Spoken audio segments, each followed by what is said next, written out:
Hi, this is Stacy with Lily Bean Crafts by Stacy. Welcome back, and if it's your first time, thanks for stopping by. So I'm going to be wrapping up my fall Halloween tumblers, but I have a few more that I wanted to make. So for this one, I'm starting off with a custom blend of Sunny D, Goddess, and Broadway, all from Peachy Olive Glitters. And I wanted to make this blend because I needed it to have orange, but I wanted it to have a little bit more of a burnt orange look to it. So I mixed those together.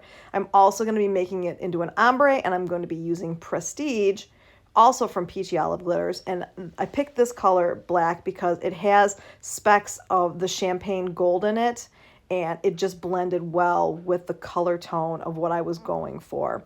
So I'm going to show you how I'm going to be doing this ombre.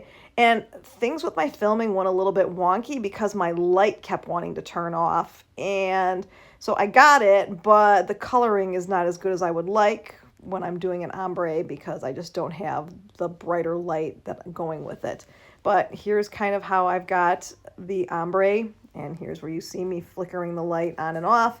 And I finally just gave up on it and continued on with my ombre. So I'm doing the orange blend that I made on top, and I'm going to be blending it into the Prestige on the bottom.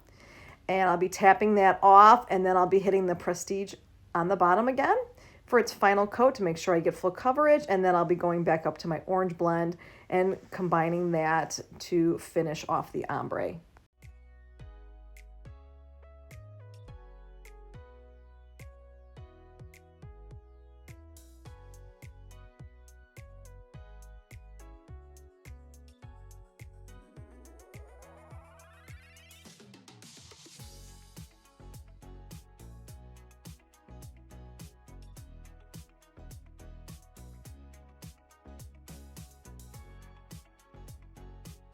Use the epoxy method to apply the ombre. It's just what works the best for me. So I did put about an ounce of my facet epoxy on before I added the glitter, and then I let that dry for 4 hours. And now I'm going in with my glitter glue, making sure that I'm getting full coverage.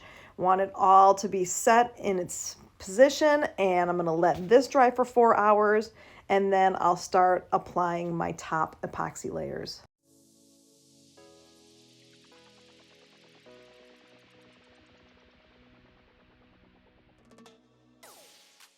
And I'm going in with 20 mLs of my Flynn Sisters Facet Epoxy. I'm going to get full coverage on this, let it spin for 3 hours, and then I'm going to go right in with another 10 mLs of my Facet Epoxy and let that dry for 4 hours, and then I'm going to start working on the vinyl work. If you haven't done so yet, check out my Lily Bean Crafters Community Facebook group. I'll go ahead and link it in the description.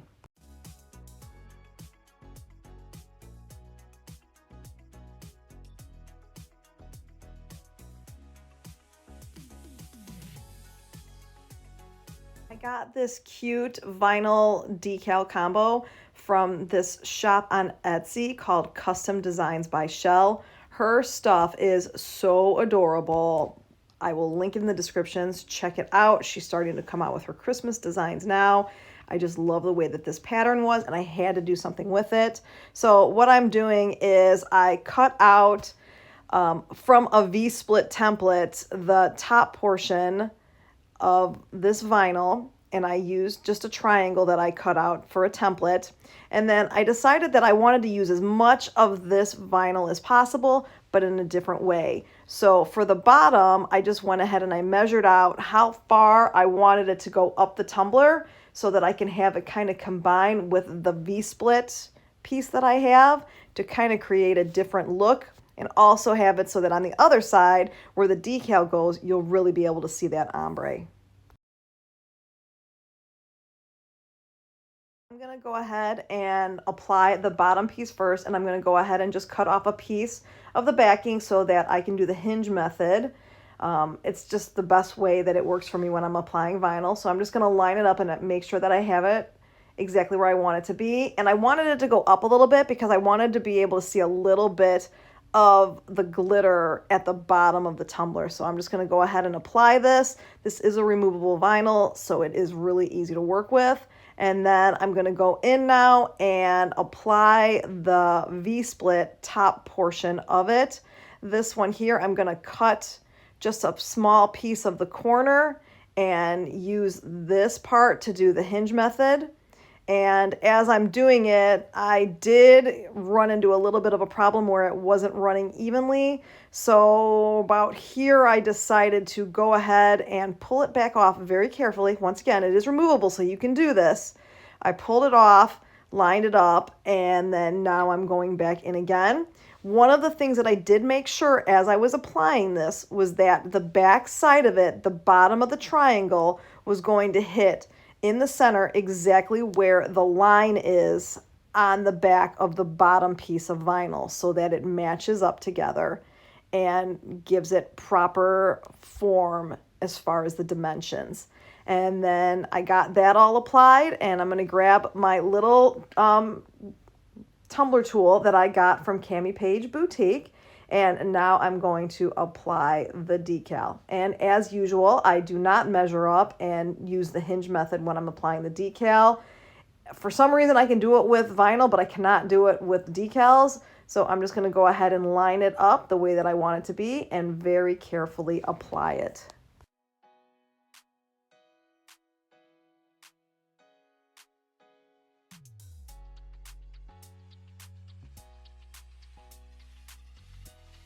And now that I have all the vinyl worked on, I'm going to go ahead and add another 10 mLs of my fast set epoxy.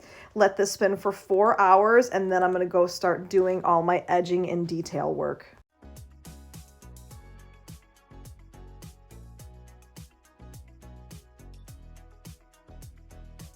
So for my detail work, I decided that I wanted to use my black textured vinyl for a bottom layer. And then I went in with my champagne textured vinyl over that, a little bit thinner. And then I did a very, very thin pinstripe of just an orange permanent vinyl just to give the detail and really bring in all the colors of the tumbler together.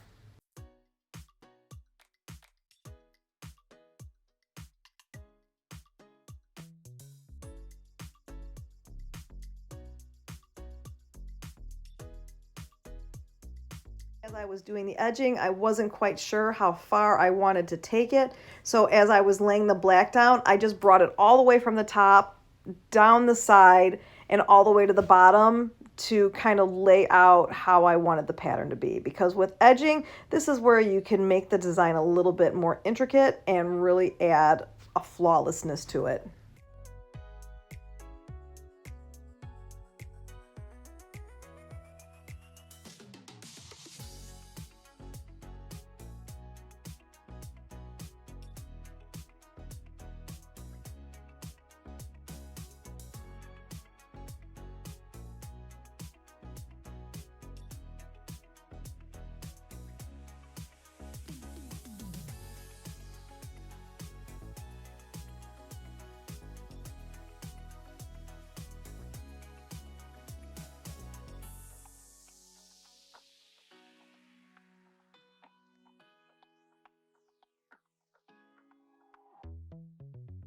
I'm going to go ahead and apply the champagne textured vinyl over the black. Once again, bringing the dimension into it.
Went ahead and made just the thinnest piece of orange permanent vinyl that I could. I will go ahead and link all of my measurements from the 3 different vinyl pieces that I made on my Cricut in the description, but this little bit of orange just made everything pop and just brought everything out together.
And I went ahead and my Cricut and I cut out a thinner piece of the black textured vinyl for the top and the bottom just to bring the design all together to finish it up. And the nice thing is that as I lay it on the bottom and on the top, it's going to cover the other pieces of the edging, especially that really, really thin orange, and it's going to lock it in so that it won't peel up as it's got the epoxy on it.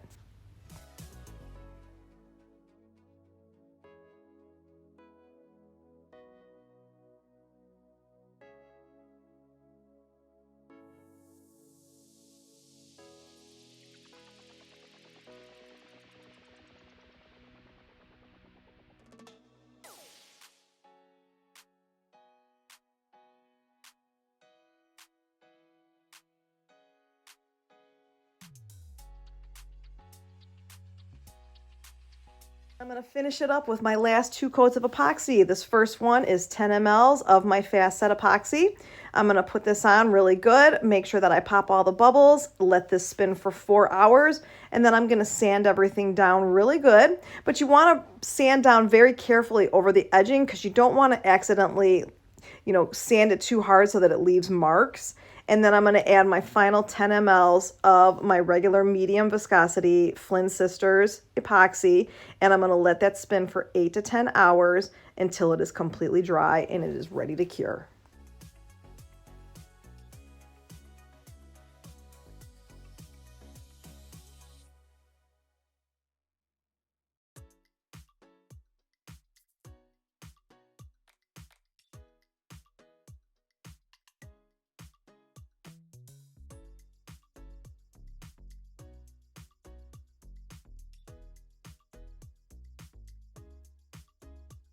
Here is the final product. Love it.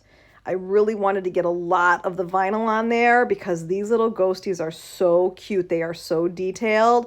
And I also wanted to have this really, really pretty ombre to really make the colors pop along with the edging. It all just came together beautifully. If you like this tutorial, please hit that like and subscribe button, and I'll see everybody again next week. Bye-bye.